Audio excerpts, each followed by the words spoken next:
नाटी दुल्हन। मयंक की बीवी नेहा की हाइट बहुत ही कम थी। वो इतनी नाटी थी कि लोग उसका कई बार मजाक बना देते।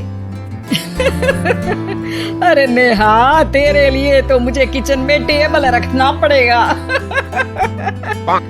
माँ जी, इतनी भी नाटी नहीं हूँ मैं, और हाँ, हिल्स पहनकर तो बिल्कुल आपके बराबर आ जाती हूँ। अरे तेरे पापा ने महंगी कार का लालच दे दिया, वरना तो मेरे बेटे के लिए लंबी लंबी लड़कियों की लाइन लगी थी। क्या बताऊं तुझे, कटरीना फैल थी उनके सामने। पर माँ जी, आपका मयंक भी तो हाइट में कौन सा अभिषेक बच्चन की तरह है जो कटरीना मिल जाती। वैसे भी मेरी और इनकी जोड़ी तो राम सीता की जोड़ी है, राम सीता की। एक दिन सभी खाना खा रहे होते हैं, तभी माँ, दाल बहुत अच्छी बनी है, जरा और देना। रुको जी, मैं लेकर आती हूँ, किचन में है, वैसे भी मैं खड़ी ही हूँ। ये सुनकर सास हंसने लगती है। तुम खड़ी हो या बैठी, एक जैसी लगती हो। बस कीजिए जी, अभी हिल्स नहीं पहनी है, वैसे भी हिल्स पहनती हूँ तो आपके बराबर ही लगती हूँ। एक दिन नेहा सब्जी लेने बाहर निकलती है तो पड़ोसन कहती है, अरे देखो देखो कितनी नाटी है। मयंक तो दिखने में अच्छा है, हाइट भी ठीक ठाक है, फिर क्या जरूरत थी ऐसी नाटी बहू लाने की।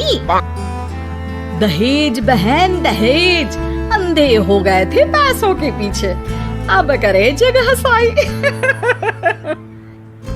दोनों की बात नेहा सुन लेती है और उसे बहुत गुस्सा आ जाता है। आंटी जी, एक बात बताओ, मेरे पापा के पास पैसे हैं, उनको अच्छी लड़की की तलाश थी, ये पसंद आए और शादी हो गई, इसमें मेरा क्या कसूर है जो आप लोग मुझे सुना रही हैं?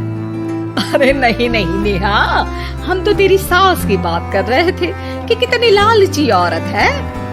देखिए, वो लालची नहीं है, हाँ उनकी कुछ शौक है जो वो अपने बेटे से पूरा करवाना चाहती है, और देखा जाए तो उसमें उनकी गलती भी क्या है भला।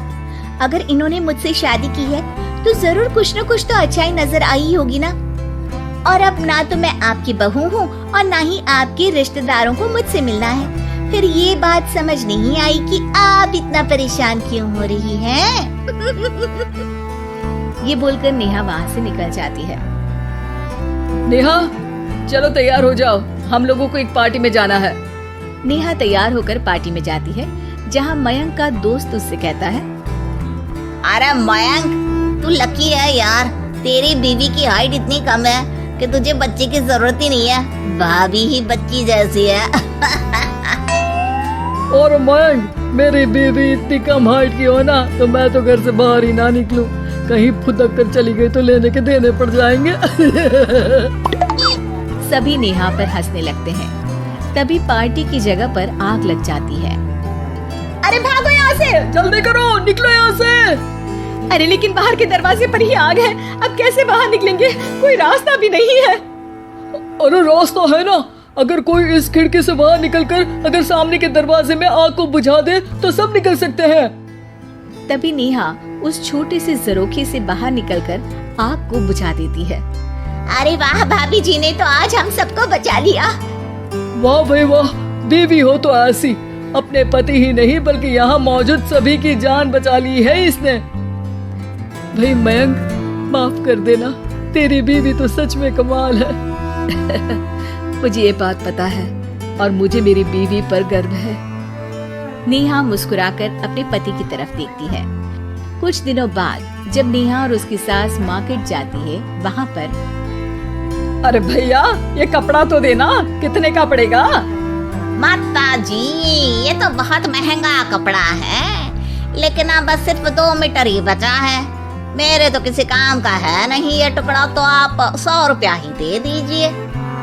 अरे भैया, तो मैं क्या करूँगी इस टुकड़े का, लेकिन वैसे है बड़ा ही सुंदर। तभी नेहा बोल पड़ती है, इसमें तो मेरी पूरी ड्रेस बन जाएगी। ये कहकर वो कपड़ा ले लेती है। अगले दिन नेहा वो ड्रेस पहनकर सास के सामने आती है। अरे वाह नेहा, ये ड्रेस तो बहुत ही सुंदर लग रही है, बड़ी महंगी होगी ना? अरे कपड़ा तो मैंने ही पसंद किया था, बस पूरा नहीं था तो इसने ले लिया। सिर्फ 200 रुपए की ड्रेस है ये पूरी। देखो माँ जी, नाटी होने का भी कम फायदा नहीं है। जैसे तैसे दिन कट रहे थे। सास और पड़ोसियों के मजाक बनाने का सिलसिला चल ही रहा था कि एक दिन मोहल्ले से जोर जोर से आवाज आती है, हाय रे मैं मर गई, भगवान मैं क्या करूं? अरे क्या हुआ?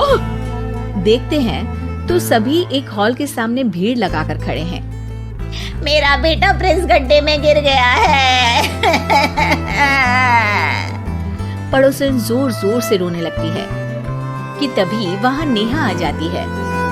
रोइए मत, मैं प्रिंस को लेकर आती हूँ। ये बोलकर नाटी सी पतली सी नेहा गड्ढे में घुसकर बच्चे को बाहर ले आती है। अब क्या था, एक बार फिर नेहा के लिए पूरा मोहल्ला तालियां बजाता है। मुझे माफ कर दो नेहा, मैंने तुम्हारी हाइट का कितना मजाक उड़ाया था। कोई बात नहीं मौसी, प्रिंस ठीक है, ये बात है। अब वो दिन आता है जब सास नेहा की तारीफ करती है। वाह बहू वाह, तेरी तारीफें सुन सुनकर तो मैं खुश हो गई। आज तो तूने ये साबित कर दिया कि समाज में इंसान अपने रंग रूप और लंबाई चौड़ाई से नहीं बल्कि साहस और हौसले से काबिल कहलाता है। मुझे माफ कर देना बेटा।